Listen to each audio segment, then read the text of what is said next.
بسم اللہ الرحمن الرحیم۔ السلام علیکم دوستوں، اور سنائیں کیا حال ہے؟ اسی اب چند دنوں کی بات ہے، اور چند دنوں پہلے اسلام آباد کی ایک ننھی پری فرشتہ، جو واقعی ایک فرشتہ تھی، فرشتہ سے بچی کو بے دردی سے ریپ کر کے قتل کر دیا گیا۔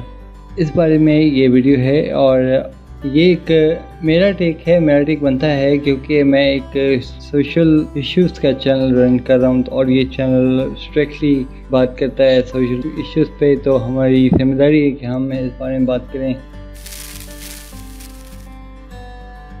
اس ویڈیو میں آپ سے کچھ اہم باتیں کروں گا کہ اب ہمیں کیا کرنا چاہیے، اب ہمیں کیا نہیں کرنا چاہیے، فرشتہ کیس میں کیا ڈیولپمنٹ ہو رہی ہیں وغیرہ وغیرہ۔ آپ یہاں پہ میری فالتو باتیں سننے کو نہیں ہیں کہ مجھے بہت افسوس ہے، ہم سب کو افسوس ہے، بہت زیادہ افسوس ہے، لیکن آپ یہ جاننے کے لیے آئے ہیں کہ اب ہمیں کیا کرنا چاہیے، ہم اس مسئلے کا کوئی مستقل حل کیا ہو سکتا ہے۔ تو پاکستان میں چائلڈ ریپ بڑھتے جا رہا ہے، اور ایک NGO ساحل کی رپورٹ کے مطابق پاکستان میں سن 2018 میں 2017 کے نسبت 11% چائلڈ ابیوز بڑھی ہے، 11% سیکشول ابیوز میں 33% اضافہ ریکارڈ کیا گیا تھا پچھلے سال۔ فرشتہ کیس میں آپ نے افسران کو معطل کر دیا، کچھ گھنٹوں میں اس کی پوسٹ مارٹم رپورٹ آ جائے گی، تو پھر کیا ہوگا؟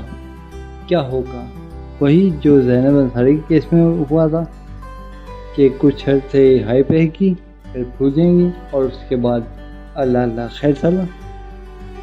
اپوزیشن کو کوئی کام ہی نہیں، باقی ہمارے اپوزیشن کیا، ہمارے جتنے بھی سیاستدان ہیں ان کو کوئی کام نہیں ہے سوائے اس کے کہ اپنا رونا روئیں، حکومت کو گرا دو، یہ کر دو وہ کر دو، اور بس ان کو یہی ہے۔ اب ہم کیا کر سکتے ہیں؟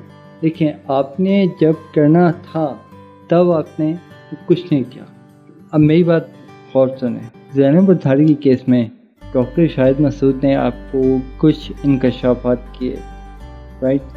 ڈاکٹر شاہد مسعود نے بھی یہ بات کی، ان کو سپورٹ کیا تھا جمیل فاروقی صاحب کے آرٹیکل نے، جو انہوں نے لکھا تھا کہ اس میں پورا گینگ ملوث ہو سکتا ہے، اور ہے۔ اس وقت انہوں نے یہ بات کی تھی۔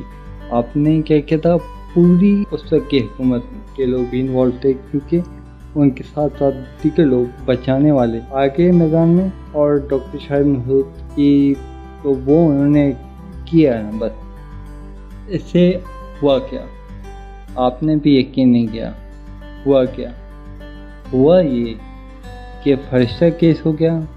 اس سے پہلے اسی سال جنوری میں نوشہرہ میں مناہل کا کیس ہوا، اور نہ جانے کتنے بچوں کے کیس ہوئے، اور رپورٹ کے مطابق روزانہ ایک رپورٹ کے مطابق ساحل ایک NGO ہے، اس کی رپورٹ کے مطابق روزانہ 10 بلکہ 10 سے بھی زیادہ ابیوز کیے جاتے ہیں۔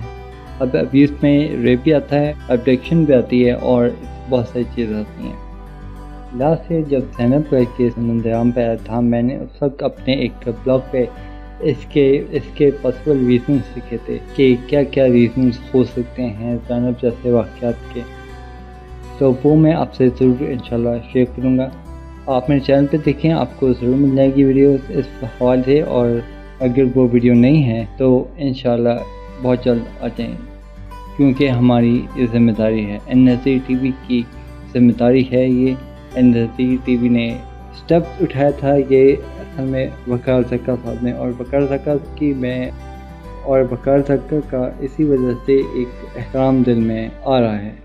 میں اس پوری کھیل میں ایک چھوٹا سا کھلاڑی ہوں، اس پوری کیمپین میں چھوٹا سا اپنا حصہ ڈال سکتا ہوں، اور میرا حصہ وہ ہے جو آپ اس ویڈیو پہ دیکھ رہے ہیں۔ اس قتل اور قدر سے پہلے جو کچھ ہمارے سامنے آ رہا ہے، اس کی آخرت میں سزا کیا ہے؟ آخرت میں کی سزا آپ کو علماء بتائیں گے کہ مرڈر کی سزا یہ ہے کہ دنیا میں اس شخص پر لعنت کی جاتی ہے، اور آخرت میں ہمیشہ کا عذاب، ایک بہت بہت بہت طویل عذاب اس کو جھیلنا پڑے گا۔ یہ سمپل قتل کی سزا ہے، یہ تو آخرت میں سزا ہے۔ دنیا میں قانون کے نافذ کرنے والے ادارے کیا کر سکتے؟ دیکھیں، اب بات کس کو اگنور نہیں کر سکتے۔ اب اس کی سپورٹ میں جو جو کھڑا ہو رہا ہے، ہم کسی کو اگنور نہیں کر سکتے، ہم کسی کو معاف نہیں کر سکتے۔ انف از انف پانی سر سے اوپر ہو چکا ہے، لہٰذا جو شخص کھڑا ہوتا ہے سپورٹ کرنے کے لیے، جیسے زینب کے واقعہ میں سپورٹ کرنے کے لیے کھڑے ہوئے تھے، ان کو آپ نے ان کو چھوڑنا نہیں ہے۔ یہ کہ اگر ملک میں شرعی سزائیں جو حدود ہیں وہ آپ نافذ کریں تو کسی کی ہمت نہیں ہے کہ وہ کچھ کر دے۔ آج کل واقعات بڑھتے جا رہے ہیں، اس کی وجہ صاف یہ ہے کہ سپورٹ کرنے والے بہت ہیں، انہیں پتہ ہے کہ قانون جو ہے وہ ہم آرام سے چک مار دیں گے، کئی سال کے چلنا ہے اور کچھ نہیں ہونا۔ تو جناب، ریاست مدینہ میں حدود نافذ ہیں، آپ حدود نافذ کریں، آپ انصاف کی فراہمی کو یقینی بنائیں۔ جو انصاف چھوٹے کے ساتھ وہی بڑے کے ساتھ ہوگا، جو ایک کمزور کے ساتھ یا جو طاقتور کے ساتھ ہو رہا ہے وہی کمزور کے ساتھ ہوگا، اور جو کمزور کے ساتھ ہے وہی طاقتور کے ساتھ ہوگا۔ یہی جو ہے ہماری عوام چاہتی ہے۔